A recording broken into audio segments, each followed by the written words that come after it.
जब कबीर पैदा भये, जब कबीर पैदा भये हमरो ये जगह सा,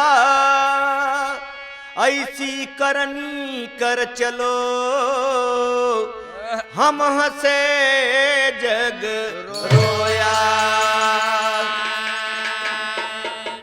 कबीरा यह संसार में हंसना नहीं कोई, आ जाओ नाव समुद्र में न जानी का हो।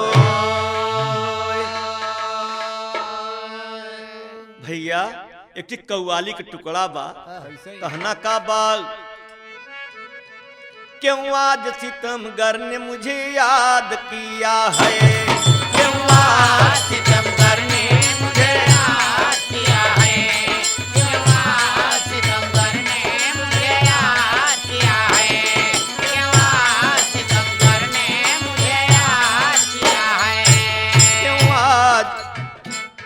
क्यों आज सितमगर ने मुझे याद किया है, क्या फिर कोई ताजा सितम याद किया है, क्या फिर कोई ताजा सितम याद किया है, क्या फिर कोई ताजा सितम याद किया है।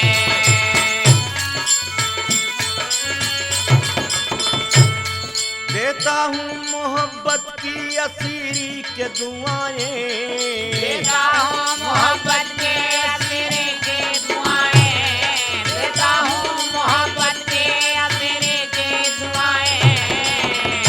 हे भैया देता हूँ मोहब्बत की असीरी के दुआएं, देता हूँ मोहब्बत की अरे भाई असीरी के दुआएं दुआएं। इस कैद ने हर कैद से आजाद किया है, इस कैद ने हर कैद से आजाद किया है, इस कैद ने हर कैद से आजाद किया है, इस कैद ने हर कैद से आजाद किया है। कैद ने हर कैद से आजाद किया है। दूसरा बंद है,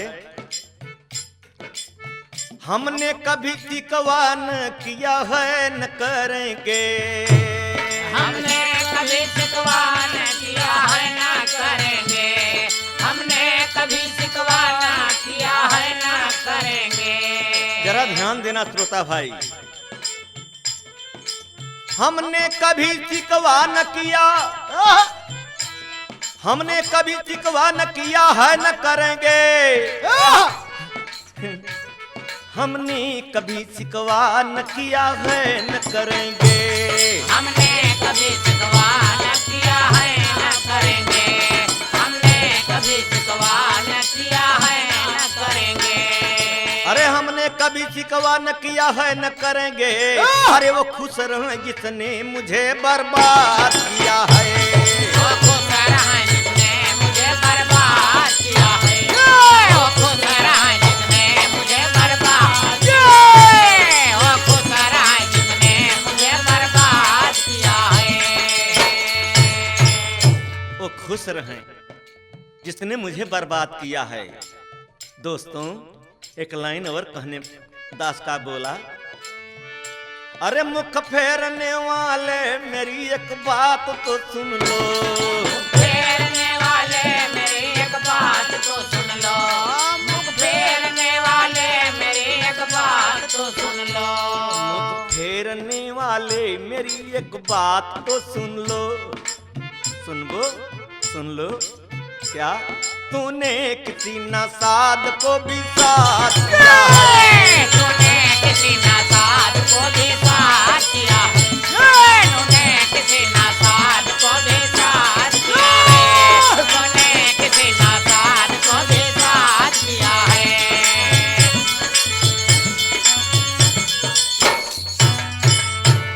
बढ़ के भैया इसी पर एक इशारा बा, एक गीत का इशारा करता कि दातार कौठ संदेश दिया करत है, कौठ नोटिस भेजत है, वाह कैसे लेकिन लोग ध्यान नहीं देते। जवानी के मत में, माया के मत में, लोभ के मत में, लालच में बिसर जाते हैं। लेकिन दातार का संदेश जब नहीं लेते तो आखिर तोहार कैसे नैया पार हुई। वाह तो इसी पर कहना है तर्ज भोजपुरी में वाह है। अरे पियावा का आवत बा संदेश रे सखिया,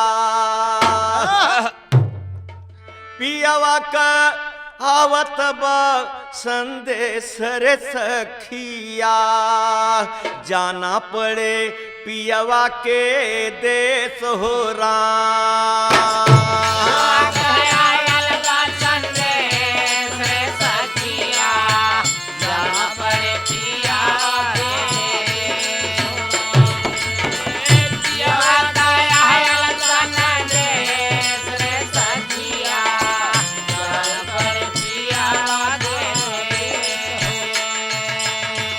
पियवा कयावत बा संदेश रे गोइया, पियवा कयावत बा संदेश रे बाबुनिया, जाना पड़े पियवा के देत हो राम।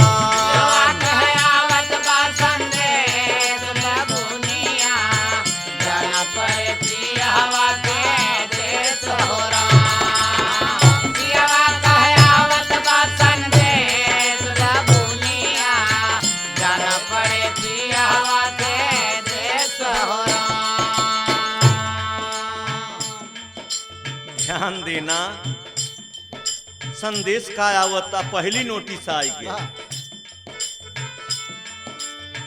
पहली नोटिस आयल बरवा पकन लागे, पहली नोटिस आए बरवा पकन लागे, पहली नोटिस आए बरवा पकन लागे, पहली नोटिस आयल बरवा पकन लागे, पहली नोटिस आए बरवा पकन लागे, पहली नोटिस आए बरवा पकन लागे।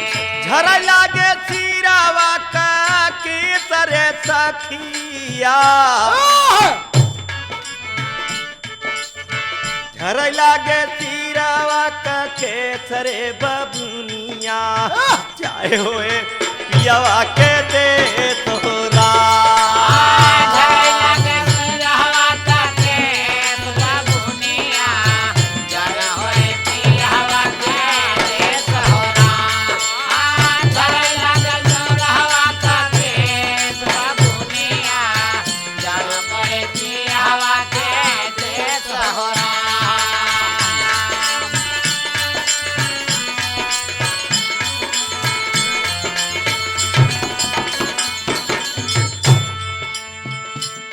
पढ़ के भैया सुनने वाले मित्र, आप लोग जरा ध्यान दीजिए इस गीत पर।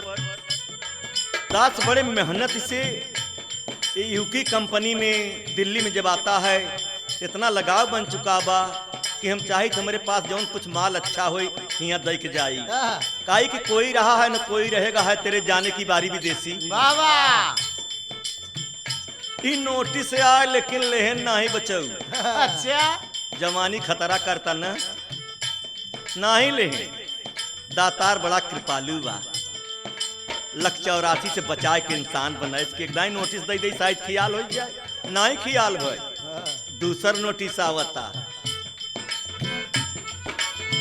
दूसरी नोटिस आयल अखिया दिखाए नहीं, दूसरी नोटिस आए अखिया दिखाए नहीं, दूसरी नोटिस आए अखिया दिखाए नहीं। भैया अब कम फरियाता। तब दूसरी नोटिस आयल अखिया दिखाए नहीं रे बाबा, रहिया चलत लगठे सरे सखिया, जाए हुए पियावा के दे तोरा।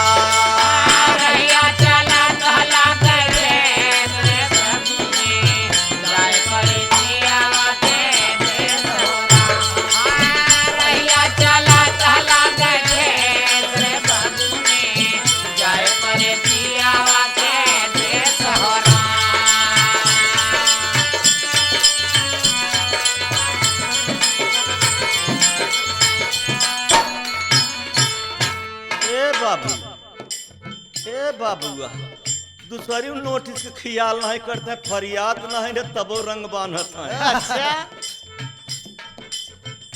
काहे कि जब अहंकार आवत बड़का भैया तो सब है बेकार कई देत। अहम बा, ताकत बा, इहो घमंडैया की ताकत बा।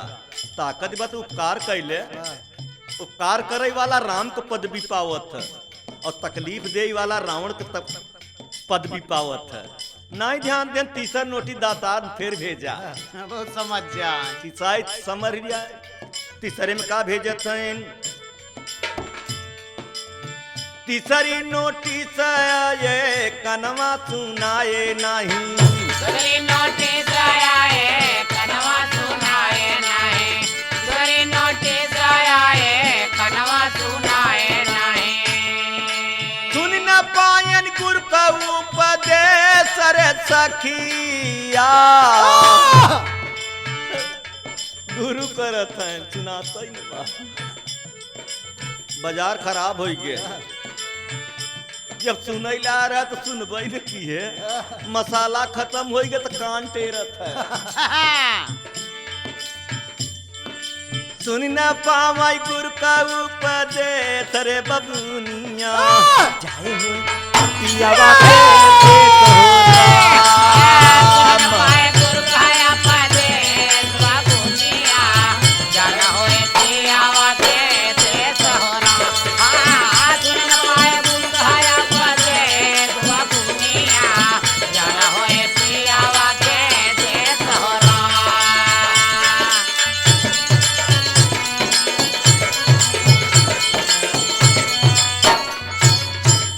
ए भैया, इहो संदेश ना आइले, तीनों बिगाड़ दे। चौथा मालिक फिर संदेश देता। कहा चौथी नोटिस आयल। चौथी नोटिस आयल दतवा गिरन लागे। चौथी नोटिस आए दतवा गिरन लागे। चौथी नोटिस आए दतवा गिरन लागे। चौथी नोटिस आयल दतवा गिरई हो लागे। खायु में होतवा कले सरे बबुनिया। जाए होए पियावा के देता। खायु में हो दबा काले बाबुनिया। जाए होए पियावा के देश हो राम। खायु में हो दबा काले बाबुनिया। जाए होए पियावा के देश हो राम।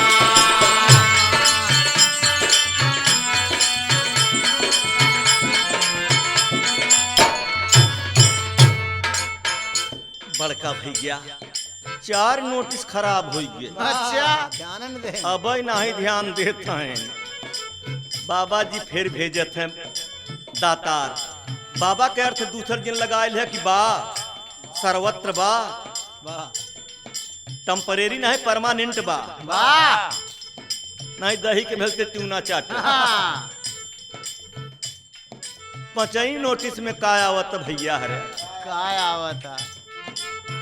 पचई नोटिस आयल झुकी गई कमरिया। पचई नोटिस आया झुक गई कमरिया। पचई नोटिस आया झुक गई कमरिया। पचई नोटिस आए टेढ़ी हो गई कमरिया। डेहरी पर्वत हो गए बबुआया। डेहरी पर्वत आंगन भवी दे। डेहरी पर्वत आंगन भवी दे सरे सखिया। जाए होए पियावा के देता। भाभी दे सखिया। जाए होए पियावा के देश हो राम। भाभी दे सखिया। जाए बड़े पियावा के देश हो राम।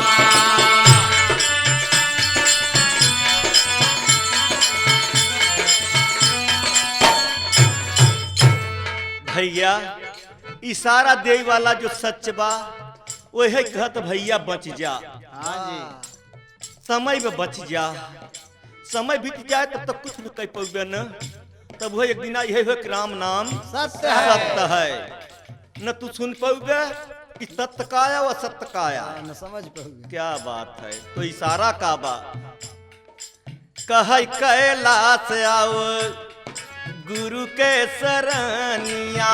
कहीं कैलाश आवा गुरु के सरनिया, कहीं कैलाश आवा गुरु के सरनिया। कह कैलाश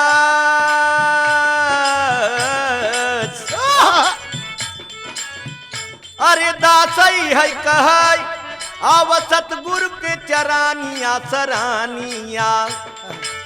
आना जाना हो जाए से सरे सखिया। फिर मैं आना और न जाना। तभी तो कबीर साहब कहे न कहे कबीर सुनो भाई साधो फिर न लौट के माया नगरी में सैया गवनवा ले जाए बदरी में। बदरी में। यही बात आज दोहराई जाता काहे बदे कि जब झूठ ही बढ़त तो सच का जरूरत पड़त। जैसे कतो चढ़ैया बा तो अगला गेर दे के परत अगला टाप करे के परत तब चढ़ाई चढ़त। वैसे इतनी वक्त रुपया में 12 आना लबारी चलाता, नीचे से ऊपर तक झूठम झूठ। तो सच का जरूरत बा। यही पर कहना का बा आना जाना हो जाए से सरे सखिया। आना जाना हो जाए से सरे बबुनिया। जाए होए पियावा के देश होला। आना जाना होए जाए से बबुनिया, जाना होए पियावा के वाह भैया आना जागो हो भैया जाग जा। बबुनिया, जाना होए पियावा के देश हो रामचंद्र विद्या प्रकाश तू पचे जाए तो प्रचार के है कि उनकी कंपनी में गीत गाय के आवत है। कैसी टबई तो न मिले लेकिन बाद में मिले निचोड़ बा। जैसे दूध जमाए के दही बनता, दही से फिर का नैनू बनता, नैनू से फिर चघराए के घी बनत है। इसीलिए दास निचोड़ता, इसलिए कि दासों को का पता बा कब बदल जाए। तो कहना का बा एक ही तर्ज बदल गए। तर्जवा का बदल गए। कहे वाला समझदार का कहत है कि अब समय सोच ले। तो कभो कभो लोग लिखा करत ही गावा करत ही। हाय अरे अब ही उमर मोरी बारी रे सैया मांगई गवनवा।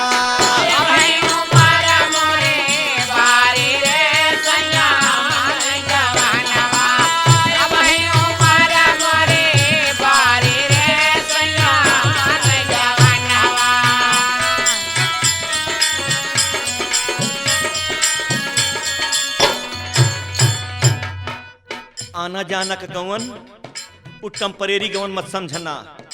संदेश तो कई ठिया नहीं समझ, लेकिन जाय वाली का कहता कि हम तो कुछ जानबे नहीं करी। गुण नहीं ढंग नहीं सिखलू सहुरावा।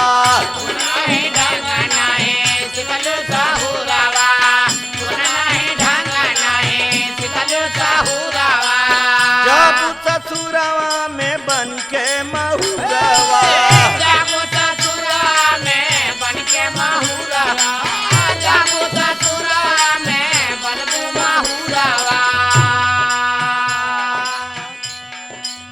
ससुरे के लोग जइहा गारी रे सैया मांग गवनवा।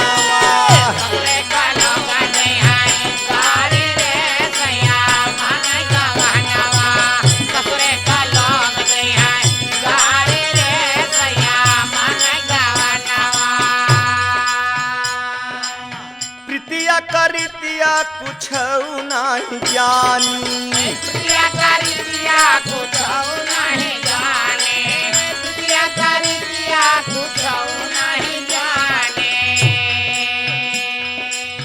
मायके में खेलत रहे मनमानी मायके में खेलत रहे मनमानी मायके में खेलत रहे मनमानी चाहे उ मैका लैले चाहे ई मैका लैले चाहे शरीर वाला मैका लैले इस शरीर तो मैकैया मैके में खेलत रहे मनमानी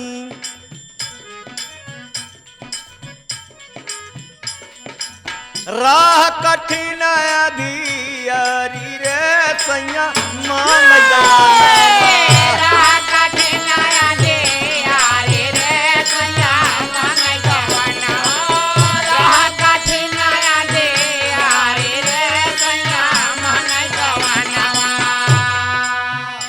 विद्या प्रकाश जहाँ रोशनी नहीं न हुआ रास्ता कैसे मिल सकत है अपने समान धारा नहीं मिलते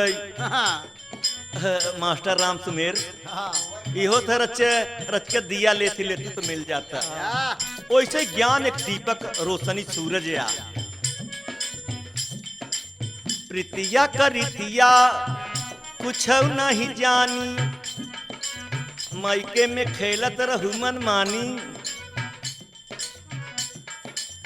रा कठिन अधियारी रे सैया मांग राह कठिन अधियारी रे सैया मांग गवना राह कठिन अधियारी रे सैया मांग गवना एक बंद ऐसा कवि ने लिखा बड़ी बारीकी माई बाप है जन्म के साथी माई बाप है जन्म के साथी माई बाप है जन्म के साथी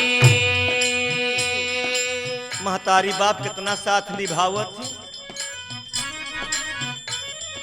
पेटे में रखा था माँ बाहर भय दूध पिलाई माँ फिर दांत निकलिया तमाम मिला लेकिन अखेरी साथ किसका है माई बाप है जन्म के साथी लेकिन जीवन का साथी पिया संघाती जीवन का साथी पिया संघाती जीवन का साथी पिया संघाती लागब हम लागब हम लागब हम लागब कवनी डारी रे सैया मांगई गवा लागब कवनी डारी रे सैया मांगई गवना लागब कवनी डारी रे सैया मांगई गवना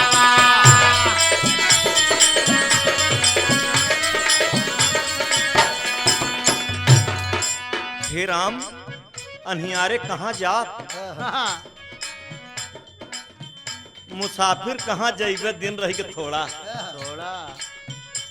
तबे भजनिया गावत रहा एक सूरदास कैसे मुसाफिर कहाँ जाइबे दिन रही के थोड़ा मुसाफिर कहाँ जाइबे रहेगा थोड़ा मुसाफिर कहाँ जाएगा बिन रहेगा थोड़ा मुसाफिर कहाँ जाएगा बिन रहेगा थोड़ा हो बिन रहेगा थोड़ा मुसाफिर कहाँ जाएगा बिन रहेगा थोड़ा मुसाफिर कहाँ जाएगा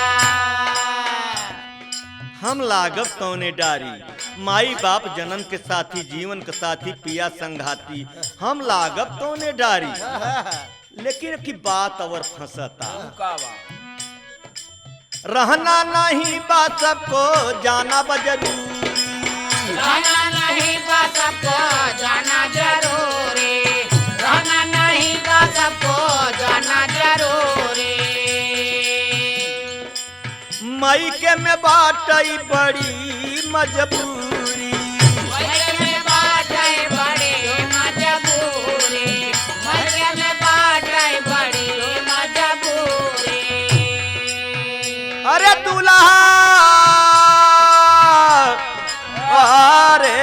दुल्हा दुल्हा बालमा बालम्मा कभो कभो हमारे गौवा में गलती नहीं कि हमार बलमुआ बा लमुआ कभो कभो हमारे विद्या के दुल्हन गावत थी बाबूजी गौवा में गावत थी और सुनावत के रहन डॉक्टर सर्वजीत बहुत महान भक्त हैं उनके सुनावत रहे उनका दुल्हन का सुनावत कहीं हमारे दुआरे आज मेरे घरे महाराज आई हैं वो क्या गावत रहे कि अपने बलमा से नैना लड़ाई भाई हमार कोई कार बलमा से नैना लड़ाई भाई हमार कोई कार करे अपने बलमा से नैना लड़ाई भाई हमार कोई कार करे और वही जगह यहाँ पर रामचंद्र के दुल्हन का कहत रहे कहाँ तू हाथ नहीं लहा तो कहाँ तू का हो कहाँ हमार तो बढ़िया कहाँ खाबई न पूरी मिठाई बलम हम के तुआ मंगाई पूरी मिठाई बलमा हम के तुआ मंगाई पूरी मिठाई बलमा हम के तुआ मंगाई राम सुमेर के दुल्हन गावत है कहाँ हमार कुछ और कहाँ कहाँ ठाड़ी गोरी गंगा हिलो राय मछरिया लई गई झूलनिया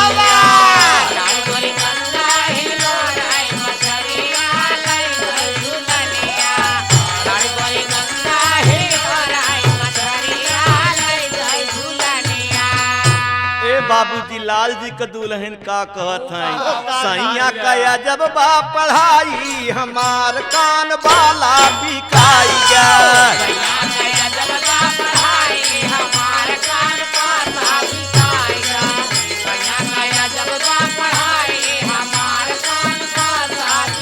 अरे दुल्हा मैके में बाटे बड़ी मजबूरी जाना है सबको जरूरी लेकिन लगा बात अरे दुल्हा से दुल्हन हारी रे संयम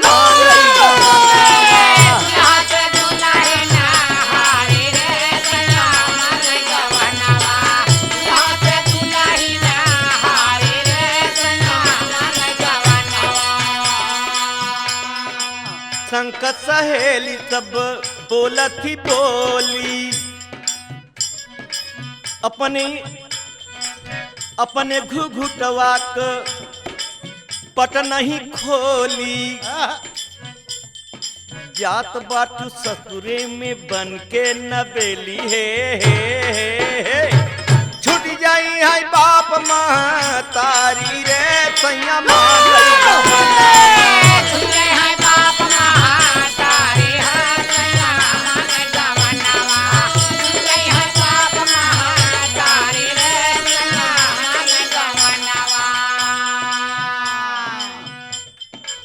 रातों दिना नींद नहीं आवाई माया ठगनी खेल खिलावाई अरे कैसे का जान बारी रे सैया मांगई